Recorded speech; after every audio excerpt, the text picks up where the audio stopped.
Recording now. All right, Dr. Ross, it is a pleasure to be interviewing today, and thank you for your time. Sure. So, first of all, I just want to ask you about some general information about you, like just your whole career path and your education, and how you got to where you are now. Okay. Well, again, you can edit a lot of this if it's too much, but Okay. I started out freshman year in college. I went to the University of Memphis. Now it was Memphis State University, and I wanted to be a physical education teacher. My brothers were athletes, all-American athletes. I have two older brothers, and so I was always involved in sports. And so I started in my freshman year. I worked at a playground in Memphis. Memphis had 125 playgrounds for kids all over the city, and there was always a male and a female, director, assistant director, and then mostly college students. And so I started off, my grandfather knew the executive director of the Memphis Park Commission, so he got me a job, and my first job was at the worst playground in the city of Memphis in terms of violence and drugs and everything you could think of that was going on. But I stayed there and liked it, and I enjoyed it. I was working with kids, and the only thing that really related to them was sports, being able to play tennis or basketball or tetherball or box hockey or whatever it is. They liked the sports. I liked the sports, and so I could relate. The kids couldn't. Were just a totally different background than what I was from. A very rough area. Switchblades in the back pockets. You know, you're talking kids 5 years old to probably 16, all juvenile delinquents, parents, single parents. One parent was usually in state prison. It's just a tough group, and so, but I liked it, and I really enjoyed it. First year, first week in that summer, my assistant director was a nice young lady, and I went to lunch first week, came back, and these guys had taken her and had raped her on the playground, and so, you know, she quit, and I was by myself for May, June, and July, and then first week in August. And so, by myself, doing this, it's a tough job. So, managed sophomore year, physical education, wanted to be a coach, wanted to be a physical education teacher, worked in the summer to make some money, applied for the park commission, said, you know, I'd like to have a job, different playground, scheduled, same playground. Same identical playground, same kids. Another young lady, she stayed about, a day, and too rough, quit. And so I was there the second summer by myself, liked it, worked with the kids. Third year I was same thing, same playground. Then fourth year, my senior year, they put me on the same playground again. So I had 4 years at that playground.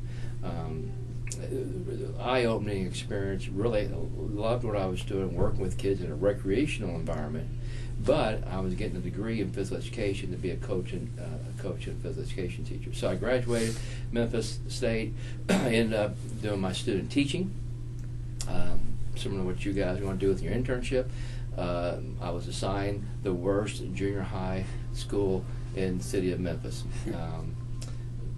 All African American school. I was the only Caucasian at the school. Kids were tough. It was a tough environment.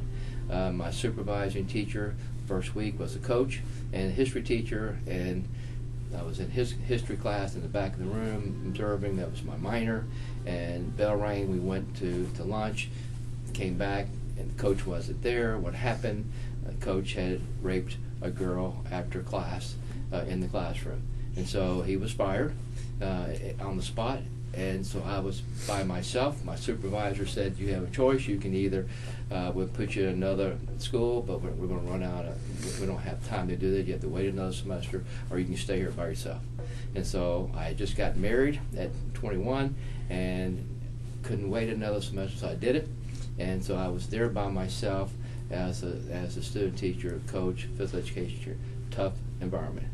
Sports, liked it, and could relate well to them.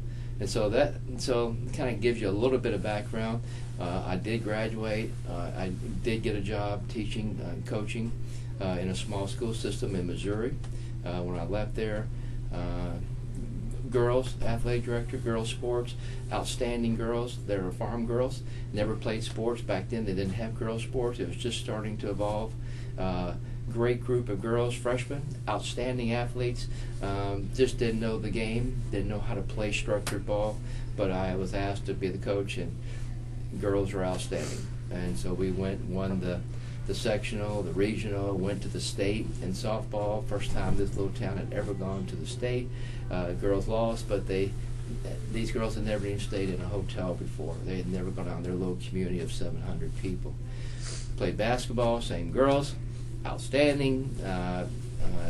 One section, one regional, went to the state. Lost in the state, but those girls were just outstanding. Bob Knight had just was big time in '76. If you remember when IU won '76, so I wanted to be a Bobby Knight. That's who I modeled myself after. My coaching, I was able to do the same things that he was doing with the boys basketball here. I was able to do with those girls, and it was just really fun. But sitting there in the gym watching this, I noticed that I'm dealing with the elite kids, and what happened to all those recreation kids? So I quit. Uproar in the town. Why was the coach quitting? He has freshmen going to be state the next 3 years with these girls. Why would you do that? Because I wanted to come back and work with kids. So I chose Indiana University. It was the #1 school in the country in terms of recreation. And so I came here to get my doctorate in recreation and teach people how to do what I had been doing. Got here, got into the summer program in '77, was sitting next to a fellow in class, and he said, do you know how to schedule a tournament? I said, yeah, I do. He said, well, they just lost the intramural associate director who's in charge of all the intramural sports. He just quit.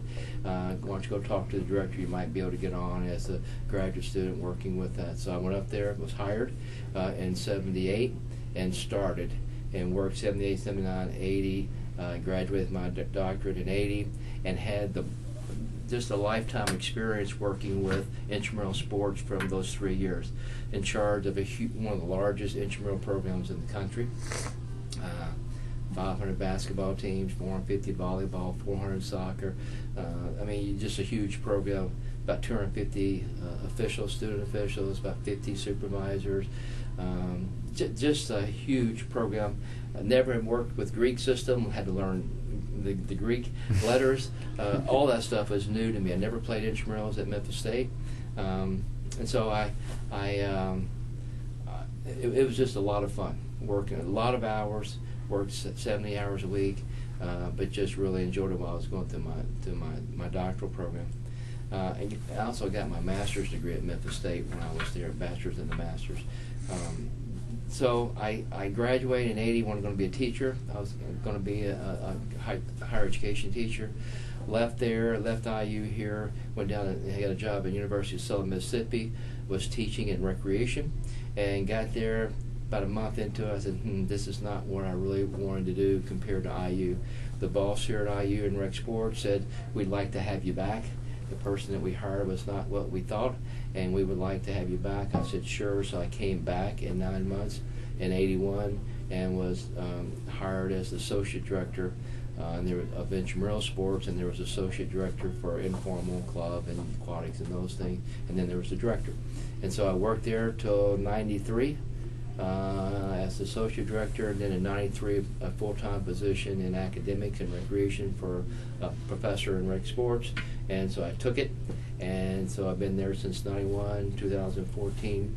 So however many years that is, 23 years in academics. So that's my background. Wanted to be a PE teacher and a coach. Did it for a little bit. Ended up in recreational sports. Loved it because you work with all kinds of people regardless of their skill ability, and have been doing that for the last 37 years or so, 36 years. Wow. That's a little bit, and as I was mentioned earlier, we'll be retiring in May 31st of this year, so maybe 36 years here at IU, plus my time in Memphis and coaching in Missouri, so it'll be about 41 years in the field. Wow. All right, and so we want to talk more specifically about the organization you ran here at IU. Okay. Back in the early '80s. So let's do the intramurals. The intramurals. And rec sports, okay? Yeah, and just tell us about some of the demographics of the people you're trying to cater towards with the intramurals and Okay. Possibly, some of the financial things behind it, the budgeting, and maybe even, especially back then, just what kind of technology you were able to work with, and maybe tell me a little bit about how technology now has changed the field. Good questions. The demographics of the population, it's students, and so which is what I love. And so there's 40,000 students here on campus, 42,000. Back then there was in the mid 30s. So it's students working with students and having an opportunity to work with thousands of students as players. And so with the basketball, let's just say intramural basketball, 500 teams, 10 on a team, that's 5,000 students that I impacted with my ability to schedule tournaments and run tournaments and schedule officials and make sure the games are run properly. So I impacted 5,000 people just in that sport. But then there was also another component that in an intramural program, not just at IU but all over the country, we work with student leaders. And so there are fraternity managers and sorority managers and off-campus managers. There are head officials and lead student officials. I mean, these are the leadership part of it. And so to work with those student leaders, thousands of them over the 16 years over there, that was extremely fun, gratifying to work with some students who really got into this. It was all voluntary, but they just love playing recreational sports. So remember what recreational sport is. Going back to a semester or two ago, recreational sports deals with the non-varsity, the non-professional athlete. It's the average person, regardless of their physical ability, their sport ability, their size, their weight, their gender. It doesn't make any difference as long as you have an interest and want to play. You may not be the greatest. You could not play maybe for an IU varsity team, but you may have been a great high school athlete, but just chose to come to IU and get a degree but not play varsity sports. And so, we have 900 varsity athletes in athletics, and you got 40,000 students. So there's 39,100 students who still like basketball and football and volleyball, but they can't play varsity. And so who works with them? Who makes sure they have facilities and programs and equipment and good games and officials? Who does that? Well, that's what I did. And so to be able to impact all those students who would still love to play sports but just didn't want to go to that next level. So that's the demographics, working with all of those different groups. In terms of budget, this program at a university is not designed to make money. It's to break even and to generate some money so you can repairs on buildings and so forth. But it's a student activities fee. So each one of you pay a student activity fee in your tuition. And whether you know that or not, you have a technology fee and there's a student fee. Whether you use facilities or not, so a small portion of that goes to this program and helps offset the cost. So we can charge entry fees a lower, $25, or back then it was like $5 just to play. So you didn't have to charge $200, $300 for a team, but students didn't have the money to do that. And so that helped offset the cost of the officiating and the facilities and equipment and those kinds of things. So the student activity fee was really helpful in terms of budgeting. In terms of technology, there was no technology when I started. They didn't have that. We did everything with pencil and a typewriter, an electric typewriter with the corrector tape that you put back in there if you made mistakes. And so that's how we typed up tournaments. Huge, 500 teams. You all have team, and so secretary and myself and staff, and we were typing and scheduling by the old way. Did that for a number of years. Happened to run into a graduate student that liked technology back in the 90s, and computers were just getting started. Remember, the PC just started in 95, so about 89, 90. This person was advanced, and he liked tournaments, he liked sports, and so he came to me and said, I can put together this program that maybe helps schedule. It was all cryptic. I mean, it was just, but it was pretty good at the time, and so we started. I remember my boss telling me, we've done tournament scheduling by hand for years and years and years, and it worked good. If you want to go technology with this thing, I'm just telling you, if there are mistakes with scheduling, you're going to lose your job.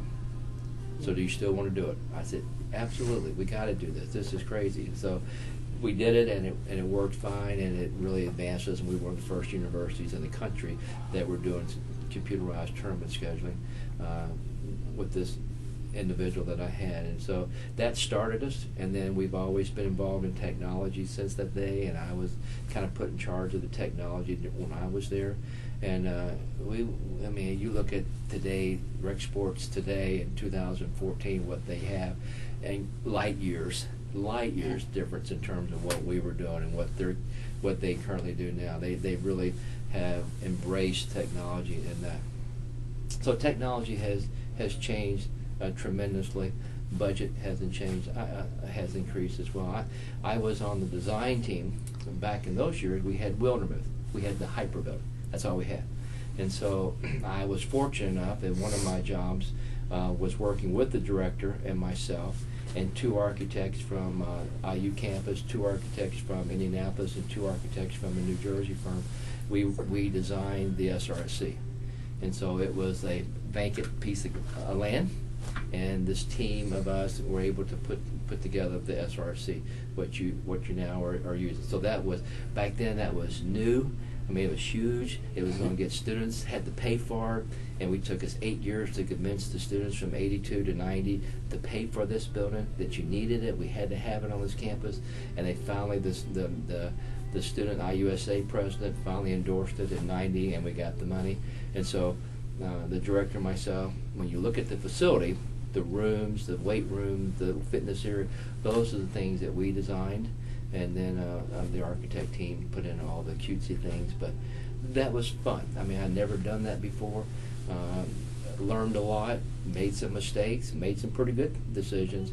But that was a huge undertaking. And nowadays, that was done, and it was started, groundbreaking was 93, it was finished in 95, and that was the new facility. So 95 was that, now almost 20 years old. That building is now almost 20 years old. But I was one of the founding architects of that building. So that was fun. That was exciting to do that. Okay, well, we're running a little short on time, unfortunately. That's all right. And I guess, could you just tell me any suggestions for future employees in the recreation field, and just the path they should possibly take, or I think that the advice that I would give, I give classes, and I had met a young lady yesterday. She had the same kind of question. My advice over the 40 plus years of working is simple, very simple advice, is be passionate. When you go for an interview, you've got to be passionate about what you want to do. That I'm excited. This is what I want to do. This is the greatest thing. I can't wait to get involved, and so engaged in it. And you would be amazed at the students or employees that I've hired over the years. When you interview them, there's no smile, there's no expression, there's no life. It's just that I have a degree, I'm entitled to a job, and you should hire me. And you have to realize that you're competing with thousands of graduates across the country who all have that degree and all those skills, but it's the personality, it's the drive, it's the passion, it's the smile, it's the seeing you and you light up when you talk about this subject, whether it's sports communication or recreational sports, whatever. That's what's going to get you the job. So and it's something that a teacher can't teach you.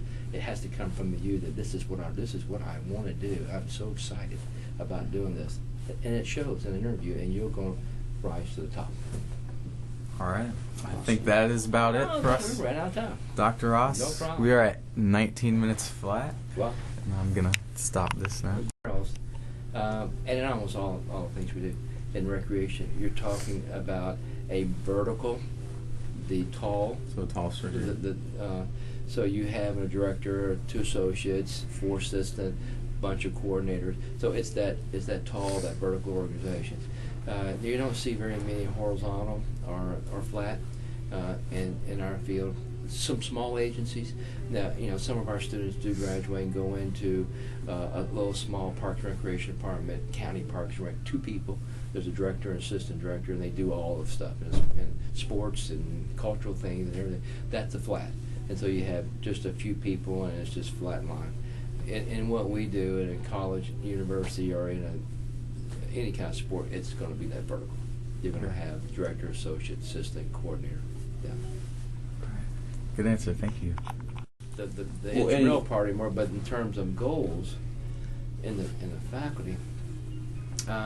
You mentioned you're retiring. Do you have any hopes that you leave for this place? I'd be honest, and it doesn't bother me if you say this or not, but we're one of the only schools, or well, I should say, maybe a couple, not very many across the country, that have 2 sport management programs.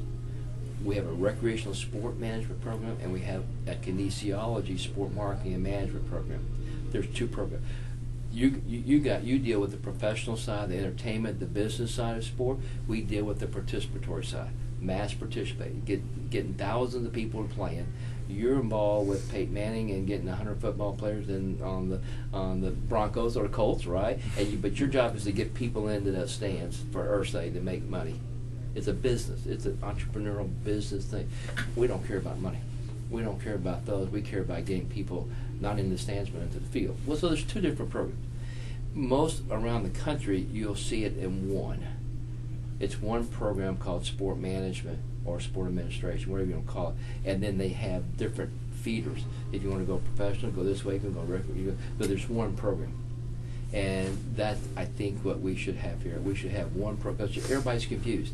You don't know the difference between what I do in recreation and what sport communication does in kinesiology. People, students I have come and say, I thought they were the same thing. What do you do? What do they do? I'm so confused. I don't know what's going on. And if we have one program, I think it'd be a lot easier for you guys, for the students to understand what my degree is and what career paths I can go. So let's have a Dr. Sales' course, the 210, 220, P211, whatever 211, yeah. But that intro course. Yeah, 211. He has 200, 300 students. That's a great course to do an intro and then explain all of the paths. Professional, recreation, college, wherever you want to do. But then the students sitting in that class say, this is great. I think I want to go pro. I don't want to go to the recreational side. And then they advise you to go into those different tracks. I guess you could call them tracks. And that, I think, would be a lot of, that would be my goal if I was staying, that would try to get that merged back together so we have one program like most of the other programs around the country do. Mm-hmm. But that's an academic. That doesn't affect most of the, I think if I was in recreational sports, the campus recreational sports, we need a new facility. That facility, I don't know if you guys use that much, but it's crowded, 20 years old now, and so to compete with other universities around the country that they're trying to get students to come, we need a new building. We need a third building, or we need a major expansion onto the north side of that other building. We need more parking out there. There's just a lot more needs. We just got too many students. You go to Ohio State, they got 50,000 students, but they got 5 SRCs. 5 buildings on that campus. Huge. And we got 1 and 2, 1.5 or 2 this building. And so we're just behind, and it just needs students going to degree again. We're willing to pay more money if you build it. And so I think my goal would be, let's get more building space for the students, increase that so you guys have more room, more facilities. Agreed. Yeah.